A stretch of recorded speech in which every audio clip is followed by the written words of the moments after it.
Welcome to the Weekly Roar, coming live from the Lion's Den, helping new managers become great leaders and awesome bosses. And now, here's your host, Greg Storch. Hey there, everybody. Welcome to the Weekly Roar. Welcome back to the Lion's Den for this week's watch party. Man, it's hard to believe that we've reached the last day of July already. Time is flying by. Okay, it's time again to talk about another concept in the foundations of leadership. But before I jump into today's topic, I want to take a few seconds to do introductions. Of course, I'm Greg Storch, and I'm the founder of Lion Enterprise, a leadership development and coaching business where I'm placing my focus on helping organizations develop positive work cultures. I'm a certified professional leadership coach and also a certified speaker and trainer. Did you join me for the Weekly Roar last Wednesday as I continued my series called Follow the Leader, Concepts in the Foundations of Leadership? Well, last week's topic was about getting buy-in from your followers. I called it, which came first, the leader or the vision? Because people have to buy into the leader before they will ever buy into their vision. Look, if you didn't make it into the Lion's Den for the Weekly Roar last week, don't sweat it. You know, all you have to do, jump over to my website at www.lion-enterprise.com. Click at the top of the page on the Lion's Pride Library, and that's where you're going to find all of my videos. Last week's video is number 64, and it's a great way for you to get more of the roar. Okay, so I've called this week's concept in the foundations of leadership, when failure is not an option. Yes, today I'm talking about how successful leaders have a mindset of never giving up. Failure's just not an option for them. The success of their team is the ultimate goal at all costs. All right, what do you say we just jump right into this concept? Everyone loves a winner. Nobody likes to lose. I know I don't. I'm actually a pretty competitive person. And I think that just comes from not wanting to lose. But there are some people, some leaders out there who just refuse to accept a loss. They have what I call a victory mindset. So, do you have a competitive streak? The challenge comes to us as leaders, though, when we attempt to win alone. The victory just isn't as sweet as we'd like to think it is. Now, there's a lot of us that belong to some sort of a team, whether it's our families, it's a team at work, or maybe you literally play on a sports team. In every area of our life, we should be willing to help those who support us to win and win together. See, Henry Ford once said, if everyone's moving forward together, then success will take care of itself. So I mentioned these people, these leaders who just aren't willing to accept defeat. It's not an option for them. It's their unwillingness to accept defeat. That's the key ingredient that separates leaders who consistently achieve victory and those who suffer defeat. Whenever I hear those words, victory and defeat, I always think about that famous intro to ABC's Wide World of Sports. Remember that? Well, it was pretty long ago. I think it started back in the 60s. Some of you probably remember hearing that announcer, Jim McKay, saying, spanning the globe to bring you the constant variety of sports, the thrill of victory, and the agony of defeat, the human drama of athletic competition. And then they would show that downhill skier guy just getting wrecked as he tumbled down the mountainside. Do you guys remember that? Oh, man. Now, it's not only the fact that successful leaders who enjoy victory just aren't willing to accept the alternative, they're actually driven by the desire to avoid losing at all costs. That's what pushes them into figuring out what they have to do to bring their teams across the finish line first. Okay, now I'm not really talking about these people who are braggadocious. I'm the best. And what I'm trying to convey is that this is their mindset. They focus. Successful leaders focus on being victorious and all of the actions needed to achieve that victory. It's a mindset that enables their success and, more importantly, the success of their teams. I don't think I've ever shared this with you, but I'm a huge Rocky Balboa fan. I love those movies, and I think they really show what I'm talking about here. You guys are familiar with Rocky, right? You know, yo, Adrian. These movies, all 8 or 10 of them, how many there have been, all have a recurring theme. The only thing that ever changed between the movies was the person who Rocky was fighting. But this is a story. All of these movies are a story of a no-name club fighter who's given an opportunity to fight the world champion, Apollo Creed.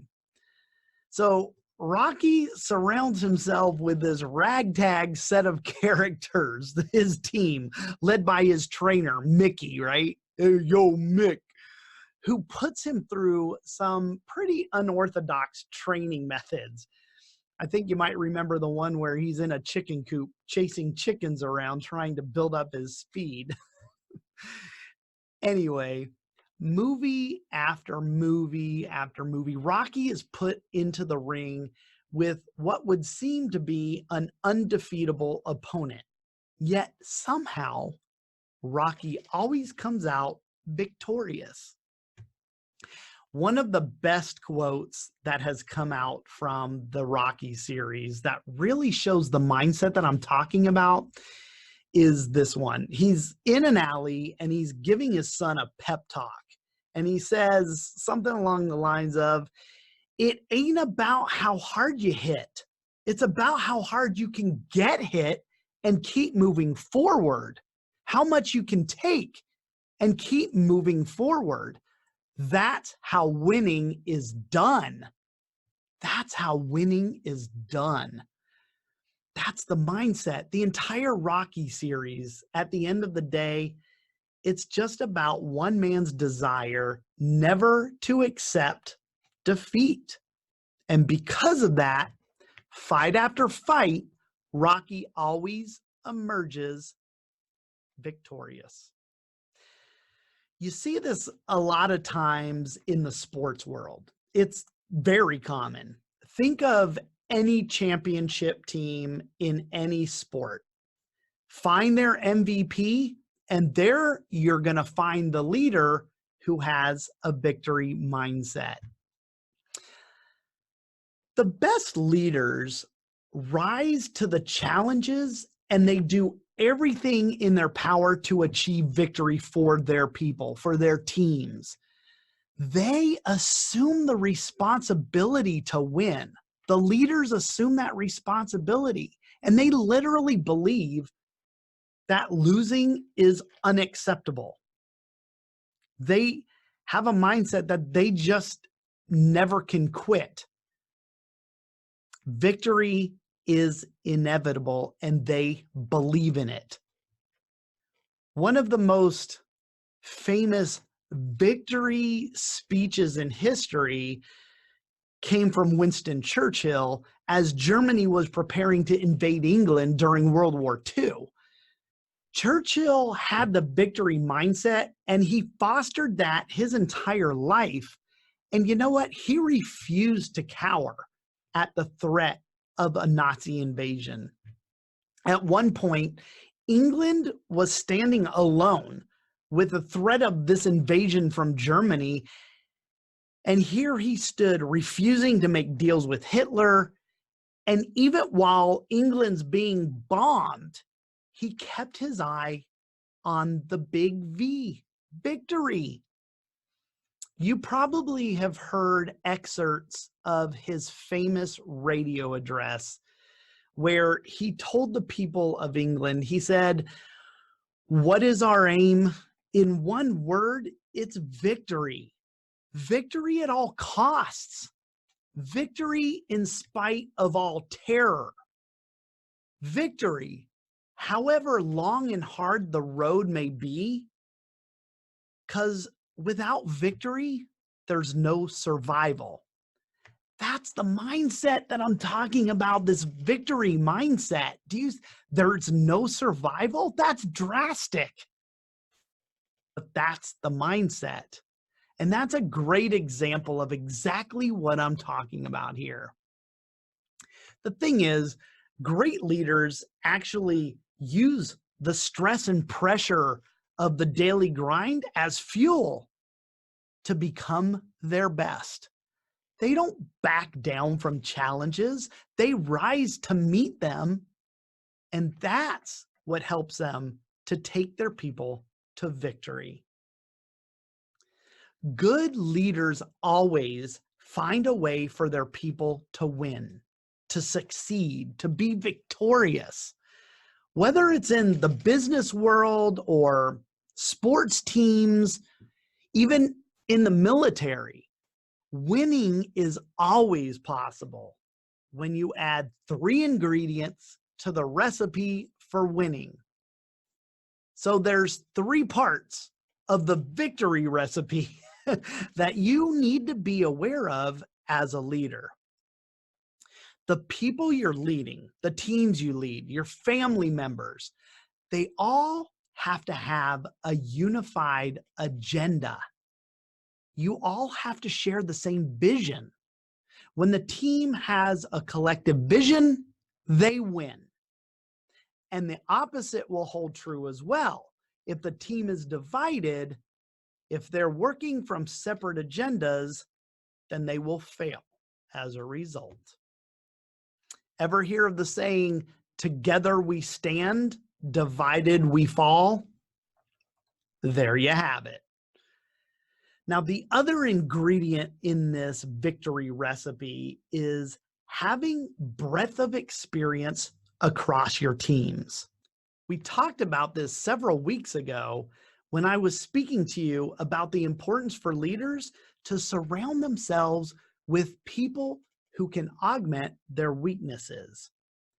You won't get very far when you have a team of people who share the same strengths. My best example of this is a basketball team. There's 5 guys on the team out on the court, and all 5 of them play different positions. They have different heights, and they each have a magic place on the court where they can always sink their shot. Now, some of those shots may be at the top of the key or out in the 3-point zone, while others have to be right at the net, slam dunk. You cannot have all 5 players be 7 feet tall, playing center, and can only dunk the ball. Now that is a recipe for losing, not victory. So make sure, if you want to give your teams a taste of victory, that your teams are made up of diverse talents that will give them the best chances at it. The third and final ingredient in the victory recipe,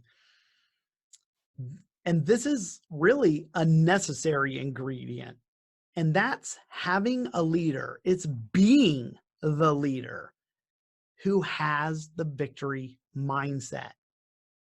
You have to be a leader that can tap into each team member's potential. Even if you have the first two ingredients of this recipe for victory, even if your teams share the vision and have diversity of talent, the third ingredient, the leader, it takes that leader to bring in the proper motivation, to empower their people, the ability to navigate that team, and to provide them with the right direction. That's what's needed to win. This is why I really believe that leaders should really learn the skill of coaching.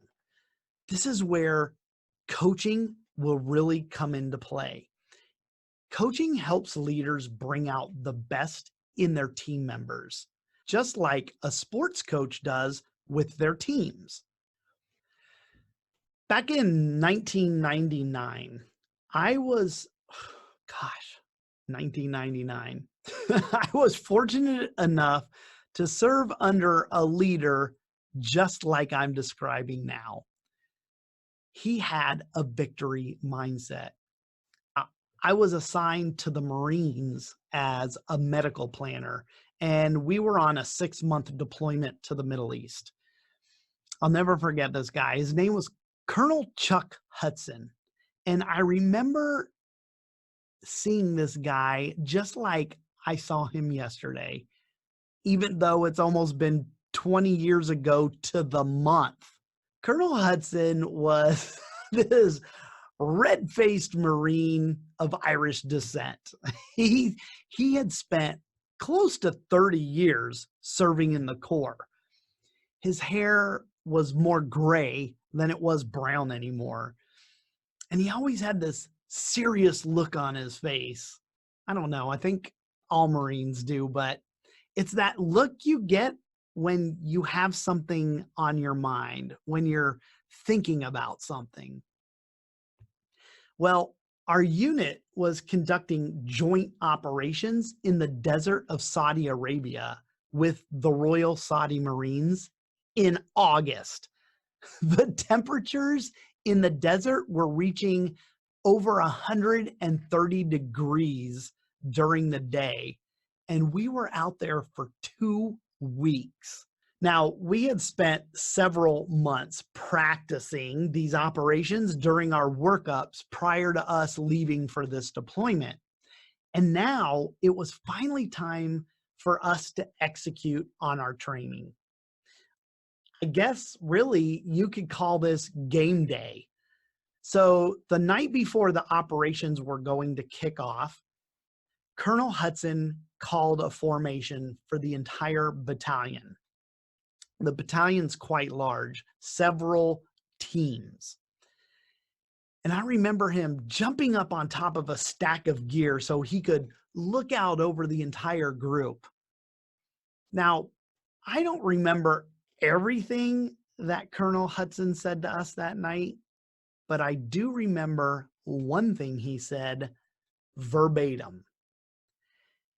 He shared his vision for the exercise with us, and he told us what his expectations were, his vision to conduct the joint operations. He was getting us all on the same page. He was sharing the vision.